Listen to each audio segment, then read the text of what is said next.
한 주간 뉴스의 핵심만 쏙 뽑아 전해드리는 뉴스 쏙쏙. 오늘도 CBS 장규석 기자, 이준규 기자 나왔습니다. 안녕하세요. 네, 안녕하세요. 뭐 이번 주 가장 뜨거운 이슈는 서울시 경계경보 네. 문자잖아요. 또 서울시 출입하시니까. 어쩌다 서울시에 이런 일이. 네, 이 내용을 한번 짚어봐야 될 것 같아요. 네. 아, 그때 이제 5월 31일이죠. 지난 수요일이요. 수요일 날. 네. 네, 수요일 날에 북한이 이제 아침 6시 29분에 우주 발사체를 남쪽으로 발사했어요. 네, 네. 통상 이제 그 동해상으로 이렇게 많이 쏘는데 동쪽으로 안 쏘고 이제 남쪽으로 직접 쏜 거죠.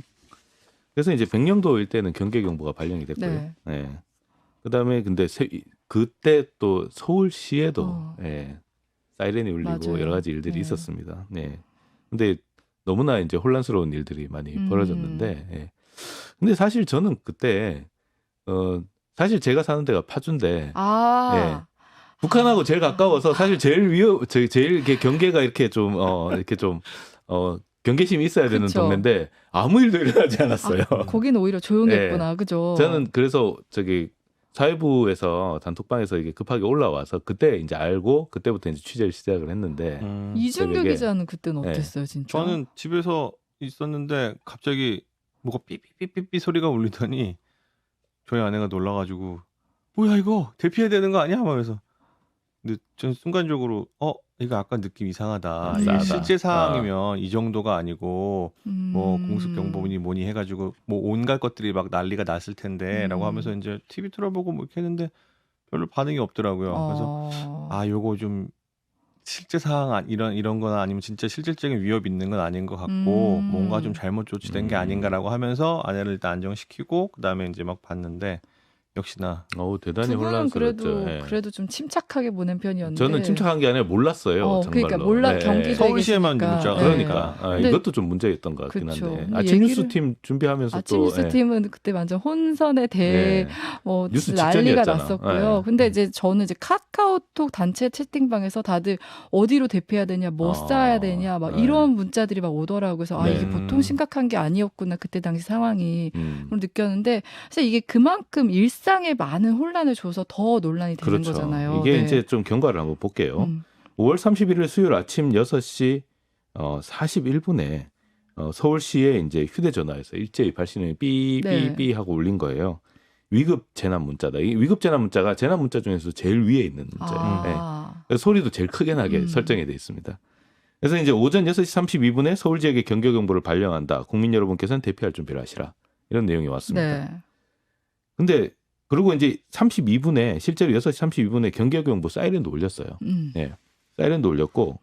근데 이제 사이렌 울렸는데 이 사이렌 울리고 나서 아무 일이 없다가 네. 갑자기 이제 9분 뒤에 이제 대피하시라 이런 문자가 왔는데 이 문자는 다짜고짜 대피를 하라고 하는데 뭐 때문에 대피를 해야 되는지 어디로 대피를 해야 되는지 내용이 하나도 없었어요. 네. 그러니까 딱 보는 순간 믿을 수가 없더라고요. 그래서 이거 뭐야 하고 KBS 재난 주간 방송사잖아요. 그쵸. KBS 틀었는데 KBS에서 내용이 안 나와. 네. 그래서 이거 뭐야 하고 네이버를 검색하려고 보니까 네이버도 목통이야. 목통이고. 접속자가 폭주를 하는 거예요. 네. 그래서 사람들이 야 이거 뭐 어떻게 해야 되는 거야 하고 우왕좌왕 하고 있는데 그러고 22분이 지나죠.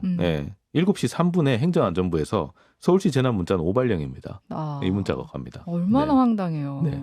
그래가지고 이거 뭐야 한숨 돌리는데 어리둥절하게 이렇게 있는데 갑자기 7시 25분에 또 재난 문자가 와요. 와서 경계 경보를 해제한다고 또 온 겁니다. 오발령이 그러니까 오발령 아닌 아닌 거예요? 거지 이거는 또 네. 서울시에서는 또 경계 경보를 해제한다고 온 거예요. 그러니까 이거는 행안부 말을 믿어야 되나 서울시 말을 믿어야 되나 이게 이제 갑자기 이제 혼란이 오는 거죠. 네. 또. 예. 그러니까 시민들은 막막하고. 그러니까 아침에 정말 이거 혼란하다, 막 너무 힘들었다, 막막했다 이런 시민들의 불만이 정말 거의 쏟아졌습니다. 쏟아졌고 네, 네. 또 약간 이제 좀 뭐 재밌다고 하긴 좀 그런데 그 당시에 태평양 도서국 정상회의가 열리고 있었어요. 그래서 그 태평양 도서국의 정상 부부들이 와서 서울에서 묵고 있었단 말이에요. 근데 아침에 재난 문자가 울리고 막 하니까 너무 놀란 거예요, 이분들은. 네, 왜냐하면 바로 머리 위에 북한이 있는데 분단 국가에 와서 그죠. 이게 정말 전쟁 났냐 이러면서 너무 놀래가지고 그날 일정을 다 취소를 하겠다고 해서 그분들 중에 몇 명만 이제 괜찮다 이렇게 해서 한 네 커플인가 거기만 가고 나머지는 다 일정을 취소를 해버린 거예요. 예. 아, 이게 무슨 나라 망신이에요. 외국인들은 게다가 재난 문자 내용이 보고 이해가 안 되잖아요. 그쵸. 그러니까 한국말도 이해가 안 되는데 이거 더 공포스러웠겠네요. 얼마나 혼란스럽겠어요. 그래서 외국인들은 자기들끼리 막 아는 사람한테 전화해보고 뭐 카톡으로 물어보고 이렇게 했다고 또 그래요. 아이고. 그래서 정말 일파만파 혼돈의 진짜 서울시였습니다. 근데 왜 이런 어처구니 없는 일이 일어난 거죠? 근데 제가 이제 취재를 좀 해봤어요. 네. 또 워낙 뭐 어떻게 이런 그쵸. 일이 일어났나 봤는데 일단 발단은 경계경보 발령을 날리는 이 지령 방송의 문구였습니다. 그러니까 북한의 우주 발사체 발사가 탐지된 시각이 5월 31일 오전 6시 29분이에요. 그리고 1분 뒤에 6시 30분에 백령도에 경계경보가 발령이 됐습니다. 네. 예. 근데 이제 행정안전부가 백령도에 경계경보를 발령하면서 이제 각 지자체에 있는 민방위 통제소에다가 네. 지령문을 다 보냈어요. 지령 방송을 보냈는데 네. 이제 상황 공유용으로 보낸 거죠. 상황 공유용을 보냈는데 내용이 이랬습니다. 정확하게 읽어볼게요. 현재 시각 백령면 대청면의 실제 경계경보 발령. 네. 경보 미수신 지역은 자체적으로 실제 경계경보를 발령. 이렇게 온 거예요. 네. 자체적이라는 문구. 경보 미수신 지역은 네. 자체적으로 하라. 여기에 포커스를 맞춘 거예요. 서울시가. 네. 근데 사실 전파 내용을 잘 보면 현재 시각에 백령면하고 대청면에만 실제 경계경보가 발령됐다. 요 앞에 문구를 먼저 봤었어야 돼요. 이거를 보면 발령 지역이 대청면하고 백령도, 대청도하고 백령도에만 발령됐구나. 네. 서해 도서 지역 쪽만. 그렇죠. 발령됐구나. 요걸 알 수가 있어요. 찬찬히 읽어보면 네. 이거는 여기군. 제 지역이 재난돼 있구나. 우리도 왜 재난 문자 받으면 전 지역인지 아니면은 그 해당 지역인지, 지역인지 맞아요. 이거를 봐서 네. 문자를 발송하고 방송을 하잖아요. 네. 그런 것처럼 이제 민방위 통제소에도 이 내용이 왔는데 근데 취재를 해보니까 서울시는 이때 재난 담당 부서가 너무너무 긴장을 하고 있었던 거예요. 왜냐하면 지난해 그 이태원 참사 때 재난 문자 발송이 늦었다고 질타에 질타를 받았고 네, 네. 또 얼마 전에는 또 북한 무인기가 서울 상공에 와서 거의 뭐 대통령실 근처까지 왔다 가고 네. 그래서 또 그것 때문에도 더 많이 이제 긴장을 하고 있었던 거예요. 이제 늦으면 안 된다. 더 그래서 네. 예민하게 반응했겠네요. 예민했던 네. 거예요. 그래서 재난 관련해서는 선조치 후보고 원칙이 또 그때 서울시에서 그렇게 하겠다 이렇게 또 얘기를 했어요. 그러니까 이 현장 담당자가 일단 선조치를 해야 되는 상황이었어. 근데 지령은 너무 이렇게 애매하게 왔고 자기들이 보기에 미수신 지역이 도대체 어디야? 미수신 지역은 그럼 서울은 미수신 있는데 그럼 발령을 자체적으로 해야 되나? 이제 이렇게 생각을 한 거죠. 네. 그래서 이제 어떻게 해야 되나 이제 좀 애매하니까 중앙통제소에 행안부 중앙통제소에 전화를 했어요. 근데 전화를 안 받은 거예요. 네. 전화를 몇 번 했는데 전화가 안 되니까 그 전화번호가 몇 개가 있어요. 한라인도 있고 그 외에 이제 비상 연락망들이 있는데 전화가 안 되니까 너무 늦으면 또 안 될 것 같고. 그러니까 2분 뒤에 32분에 경계경보가 발령된 이유가 30분에 백령도에 경계경보가 발령됐고요. 2분 동안 이제 확인하느라 2분이 걸렸고 확인하는데 불통이 됐으니까 2분 뒤에 이거 너무 늦으면 안 되겠다 싶어서 일단 사이렌을 울렸습니다. 경계경보를 발령하는. 사이렌을 울려서 왜 일부 지역에서 이렇게 그 확성기를 통해서 웽 하는 소리가 이렇게 난 거예요. 나고 일단 사이렌을 울렸어. 근데 좀 그래도 좀 미심쩍잖아요. 이제 재난 문자를 발송을 해야 되는데. 그래서 이제 그 행안부 중앙통제소는 연락이 안 되니까 수도방위 사령부에 전화를 한 거예요. 수도방위 사령부하고도 한라인이 연결돼 있거든요. 그래서 전화를 일단 했어요. 일각에서는 이제 수도방위 사령부에서 요청을 해서 서울시가 발령했다 이렇게 됐는데 그건 아니고 서울시가 애매하니까 이제 수방사에다 전화를 한 거예요. 수방사에 전화를 했는데 수방사는 통화가 됐어. 통화가 됐는데 일단 우주 발사체가 남쪽으로 발사된 건 알게 된 거예요. 그러니까 이거 수도권 쪽으로 내려오네. 이렇게 된 거예요. 그래서 41분에 재난 문자를 버튼을 누르면 바로 발송이 된다고 해요. 그래서 버튼을 눌렀습니다. 네. 버튼을 눌렀고 그 난리가 시작이 된 거예요. 네. 행안부 잘못이 있네요. 그러니까 전화를 했을 때 받아서 확인을 해줬으면은 이런 그 막을 수가 있었는데. 그렇죠. 네. 그러니까 라인도 여러 개인데. 이게 좀 여러 가지로 얽혀 있는 거예요. 그러고 나서 이제 재난 문자가 나가고 나서 이제는 행안부에 이제 비상이 걸린 거야. 도대체 무슨 일이야 해가지고 서울시에 전화했는데 서울시가 또 전화를 안 받은 거예요. 왜냐하면 그 당시에 너무너무 바쁘니까 전부 다 행안부도 바쁘고 서울시도 바쁘니까 서로 전화가 안 된 거예요. 네, 서로 전화가 안 됐고 그래서 이 상황을 따져보면 결국 서울시 담당자가 일단 오독을 한 게 1차적 책임입니다. 오독을 했고 그다음에 이제 그 확인 전화를 일단 했는데 또 전화가 안 됐어요. 그러니까 이제 서울시 행안부 둘 다 이제 약간 잘못이 문제가 있네요. 있었던 거예요. 소통이 잘 안 그러네요. 됐어요. 예. 뭐 이 부분에 대해서는 서울시가 또 좀 억울해하는 면이 있을 수도 있을 것 같은데 그래서인지 오세훈 시장이 현장 실무자의 과잉 대응이지 오발령은 아니라고 주장을 했잖아요. 그러니까 이제 오세훈 서울시장은 입장을 이제 그렇게 정리를 한 거죠. 아니 어떤 일이 일어날지 모르고 긴급 상황인데 남쪽으로 쐈다고 하는데 그때가 되면 어떻게든 뭐 일단 경계경보도 발령해야 되는 거 아니야? 위험하니까. 네네. 좀 과잉 대응한 건 있지만 이거는 오발령은 아니다. 왜냐하면 이미 그 경계경보를 백령도 지역에 발령했고 자체적으로 하라고 하지 않았냐. 이제 이런 거죠. 근데 사실 자체적으로 하는 게 미수신 지역이 이제 대청도 백령도 지역의 미수신 지역을 얘기하는 거였기 때문에 네. 그냥 오독한 거는 좀 문제가 있는 거예요. 근데 그 부분에 대해서는 우리 크로스 체크라고 하잖아요. 한 명만이 확인하는 게 아니라 좀 여러 명이 확인하는 그런 시스템이 그러니까 없는 그 건가요? 당시에 한 상황실에 몇 명이 있었겠죠. 네. 근데 그게 또 너무 이제 서로가 긴장이 높아져 있다 보면 아무래도 제일 먼저 든 생각은 빨리 해야 된다는 생각이었을 것 같아요. 그건 제가 그 상황에 안 들어가 봐서 모르겠지만 제가 아침 뉴스를 준비하는 상황에서도 뭔가 정보가 들어오면 그쵸.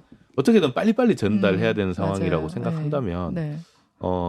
전체적으로 서로가 오독을 했을 가능성이 있겠다는 생각은 듭니다. 서울시 담당자 같은 경우도 그 선임이 있고 그다음에 그 밑에 있는 상황실장이 있고 뭐 그렇죠. 여러 명이 있을 거 아니에요. 그러니까 네. 경험이라는 게 있을 텐데 그래서 이런 경우에 이런 문자가 오면은 우리가 어떻게 한다라고 해서 쉽게 말해서 경험 있으신 분들은 그게 어떤 내용인지 좀 파악하실 수도 있을 법한데 그거를 마치 초보자처럼 다 같이 집단 오독을 했다는 게 그렇죠. 이게 좀 약간 좀 그것도 좀 이해가 안 되는 부분이긴 해요. 그리고 서울시가 그냥 가만히 있었던 건 아니고 계속 재난 문자 훈련을 해왔다고 해요.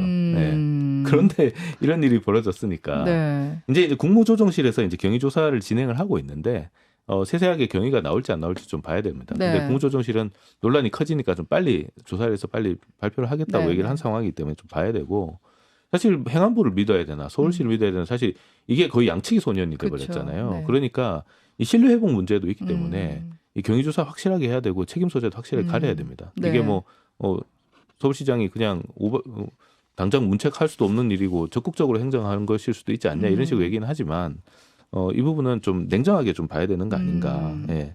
근데 이제 이것도 문제지만 더 큰 문제는 사실 이 경계경보가 발령되는 이 과정에서 나온 이 정보가 없는 문제. 그러니까 다들 그 얘기들을 지적해요. 그럼 어디로 가야 되는? 그래서 이제 네이버가 먹통이 되고 그런 거잖아요. 어디로 가야 되는지 찾아야 그렇죠. 되니까. 네. 근데 사실 이 정보가 없는 상황에서 실제로 이게 서울 상공에 미사일이 떨어지는 상황이었다고 생각해 보면 30분에 그 경계공고 발령하고 그다음에 재난 문자가 가기까지 거의 뭐 11분이 걸렸어요. 네, 11분이 걸렸는데 미사일이 11분 동안 안 기다려준단 말이죠. 이미 네. 그때는 이미 11분이면은 좀 됐겠죠. 됐죠. 네. 서로 알아보고 전화하고 전화 불통되고 이런 상황에서 무슨 일이 일어날지 정말 생각해보면 좀 실제 상황이었으면 진짜 아찔한 상황이었어요. 네. 근데 정보가 너무 없었어요. 정보가 없었던 게 일단 경보 발령을 알리는 이 사이렌 소리. 네.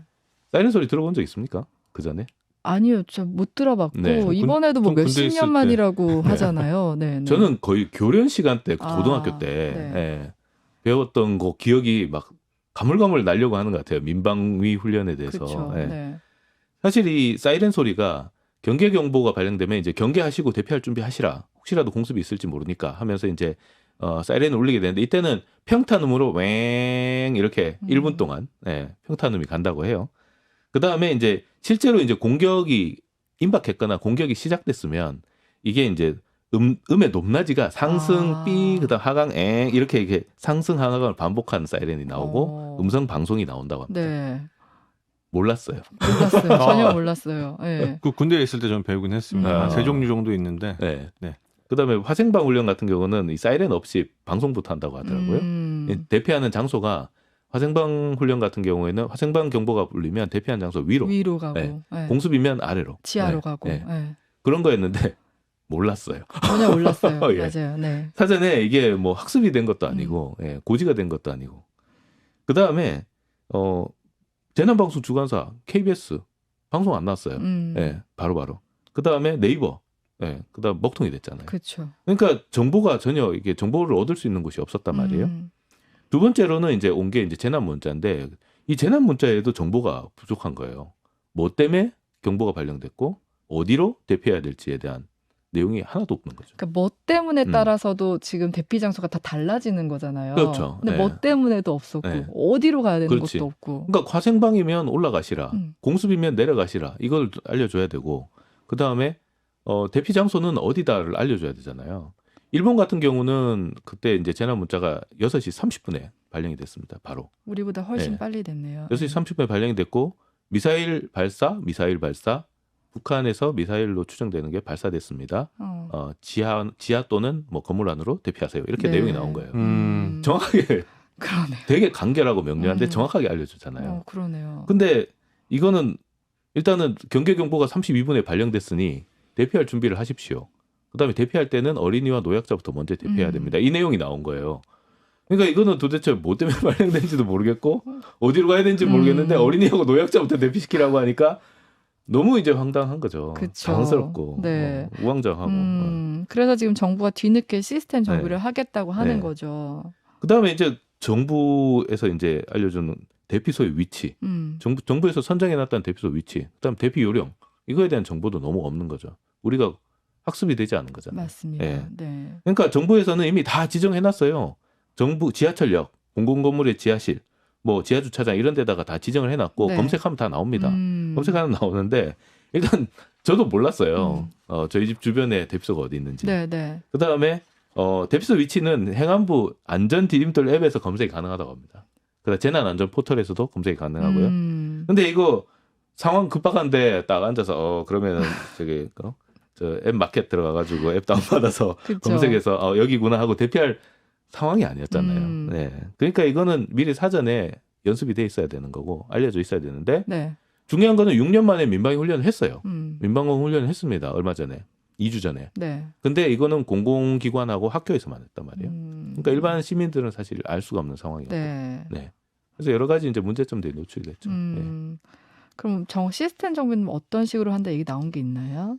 근데 이제 뭐 좀 육하 원칙 담아서 왜 어디로 이렇게 뭐 하겠다 이렇게 발표가 나왔다는 보도가 나왔는데 행안부에서는 그 보도에 대해서 일단은 국민 의견 수렴하고 전문가 의견 수렴해서 제대로 이렇게 점검을 한 다음에 구체적인 대책은 나중에 확정되는 데를 내놓겠습니다. 이렇게 했어요. 아직까지 정확하게 나온 건 아닌데 네. 아마도 일본 아까 말씀드린 일본의 재난 문자 이게